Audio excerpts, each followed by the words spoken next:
Ada titik dalam perjalanan batin seseorang yang jauh lebih menentukan daripada keputusan gede manapun, kawan.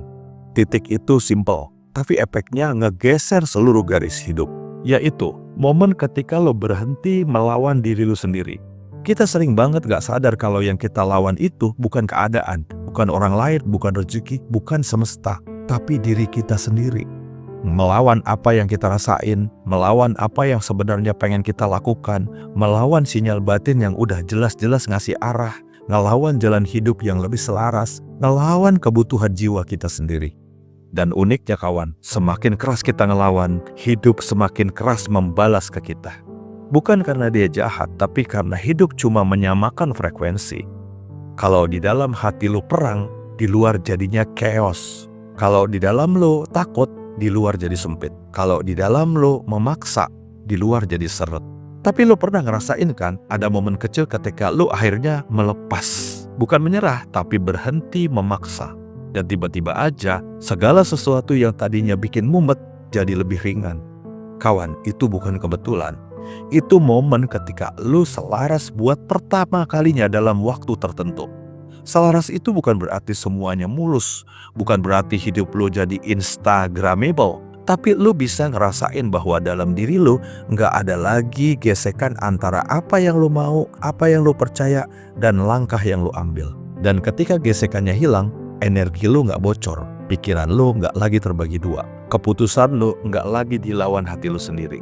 Jadi lo utuh. Dan orang yang utuh punya kekuatan yang jauh lebih gede dibanding orang yang sibuk pura-pura kuat, tapi dalamnya berantakan. Di fase ini biasanya hidup mulai menunjukkan hal-hal yang subtle. Lo ketemu orang yang tepat di waktu yang tepat, lo tiba-tiba bergerak untuk mengambil langkah kecil yang selama ini lo tunda, lo mulai ngerasa potongan-potongan hidup lo nyambung kayak puzzle yang tiba-tiba masuk semua. Lo mulai notice pintu yang sebelumnya nggak lo lihat. Dan lo tahu apa yang paling menarik? Ini semua bukan hasil usaha lebih keras. Ini hasil lo berhenti perang dengan diri lo sendiri. Karena ketika batin lo berhenti saling tarik-menarik, arah hidup lo akhirnya bisa maju tanpa rem tangan.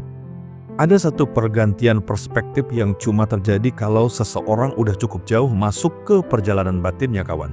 Pergantian yang ngebedain hidup yang seret dengan hidup yang ngalir. Biasanya orang nanya, gue bisa dapat apa? Gue bisa mencapai apa, gue bisa pegang berapa. Nggak salah sih, normal aja. Tapi itu cara pandang dari level lama. Level dimana lo masih takut nggak kebagian, masih takut kehabisan, masih takut kalah start. Tapi begitu kesadaran lo naik, lo mulai sadar satu hal yang jauh lebih penting. Rezeki itu bukan hasil dari apa yang lo kejar, tapi ekspresi dari siapa lo udah menjadi. Rezeki itu bukan hadiah, bukan jackpot, bukan cuma angka di rekening. Rezeki itu adalah pantulan. Kalau di dalam lo sempit, yang datang ya kesempitan. Kalau di dalam batin lo penuh luka yang belum sembuh, yang datang pun sering bikin luka lama ke-trigger. Kalau di dalam batin lo masih jalan hidup orang lain, rezeki yang datang pun bukan buat lo. Itu buat versi palsu yang lo mainkan. Tapi begitu lo jadi selaras, lebih jujur, lebih utuh, lebih gentle pada diri lu sendiri, rezeki yang datang juga berubah bentuk. Bukan cuma uang doang, tapi peluang emas yang tiba-tiba muncul dengan waktunya yang tepat. Orang-orang baik yang ngebukain jalan rezeki lu, keputusan kecil yang efeknya panjang, ketenangan batin yang bikin lu ngambil langkah lebih berani, karakter yang bikin rezeki betah numpang hidup di lu. Karena gini kawan, rezeki itu bukan sekedar apa yang lu pegang. Rezeki itu adalah siapa lu saat lu menerimanya. Ada orang yang megang miliaran tapi energinya bocor, hidupnya tetap berat. Ada orang yang megang seperempatnya aja tapi tenang, stabil, dan kuat. Dan di level spiritual yang lebih dalam, stabilitas itu justru mata uang paling mahal loh. Kawan, gue harap di titik ini lu mulai ngerti kenapa sebagian orang kelihatan mudah banget hidupnya. Bukan karena hoki, bukan karena koneksinya doang, tapi karena mereka udah jadi versi diri yang bisa menampung aliran rezeki itu tanpa tumpah. Karena rezeki itu gak butuh pintu yang kebuka. Dia hanya butuh wadah yang siap menampungnya. Dan begitu lo jadi wadah yang tepat, lo gak perlu ngejar rezeki. Yang terjadi kebalikannya, rezeki yang jalan nyari lo. Ada pertanyaan klasik yang sering muncul, kawan. Pertanyaan yang bikin orang ngerasa hidup itu misterius. kadang gak adil, kadang random.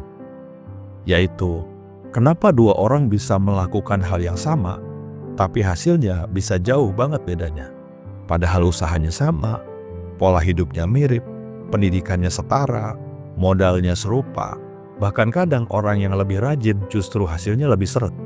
Kalau pakai logika biasa itu gak masuk akal. Tapi kalau lo lihat dari sisi batin, jawabannya jelas.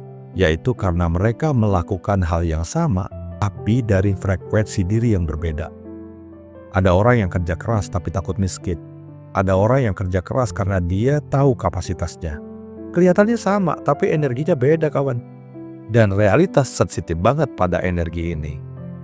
Ada orang buka usaha dengan mental, gue harus menang. Ada yang buka usaha dengan mental, gue mau berkembang. Ada yang buka usaha dengan mental, gue lagi kabur dari tekanan hidup. Hasilnya jelas beda. Karena gini kawan, realitas itu gak cuma nerima apa yang lo lakukan. Dia nerima alasan kenapa lo melakukan itu. Kayak dua orang yang sama-sama bantu orang lain. Yang satu karena ikhlas, yang satunya lagi pengen dianggap baik. Secara dunia itu sama, tapi secara batin jelas berbeda. Dan efek baliknya ke kehidupan pun berbeda. Ini juga yang bikin keberuntungan itu nggak sesimpel orang lihat. Kadang orang ngomong, dia beruntung. Padahal kalau dilihat lebih dalam, dia cuma berada di frekuensi yang bikin peluang nempel sama dia. Dan ini yang bikin mind blowing lagi. Dua orang bisa berdiri di ruangan yang sama, tapi satu orang ngelihat peluang dan orang yang satunya lagi ngelihat masalah. Padahal objeknya sama, bedanya cuma kesadaran. Makanya lu mulai ngerti kenapa inner work itu lebih penting daripada kerja ngegas tanpa arah. Karena dunia luar itu cuma layar, kawan. Yang ngontrol ceritanya bukan layarnya, tapi proyektornya. Dan proyektornya itu ya batin lu sendiri. Begitu proyektornya bersih, maka keputusan lebih tepat, naluri lebih jernih, langkah lu lebih matang, kesempatan lebih kelihatan, orang yang tepat lebih tertarik ke lu, rezeki nggak lagi mental karena energinya klop. Dan ketika dua orang melakukan hal yang sama, yang beda cuma satu. Siapa diri mereka ketika melakukan itu? Ada fase unik dalam perjalanan batin manusia. Fase yang nggak bisa lo capai cuma lewat logika. Tapi juga nggak bisa lo capai cuma lewat doa doang. Fase ini terjadi ketika pikiran lo, hati lo, dan langkah lo akhirnya kompak. Di fase itu, lo mulai ngerasain sesuatu yang halus banget. Lo kayak dipandu. Bukan digiring, bukan didorong, bukan diseret keadaan, tapi dipandu. Dalam diri yang kayak bilang, lo ke kiri, lo gak usah maksa yang itu. Yang ini lebih cocok buat lo. Dan uniknya, tanda-tandanya muncul dalam bentuk yang sangat sederhana. Lo ngerasa tenang pada keputusan yang orang lain anggap nekat. Lo ngerasa was-was pada sesuatu yang kelihatannya menguntungkan. Lo bisa bedain mana dorongan ego dan mana dorongan intuisi. Lo lebih peka pada vibe orang. Lo bisa ngerasain mana yang jalannya gak enak walaupun secara pikiran kelihatannya meyakinkan. Orang-orang zaman dulu menyebut ini petunjuk. Di ranah psikologi modern menyebutnya inner compass. Filsuf menyebutnya daimon. Sains kontemporer bilang itu gabungan antara subconscious filtering dan heightened awareness.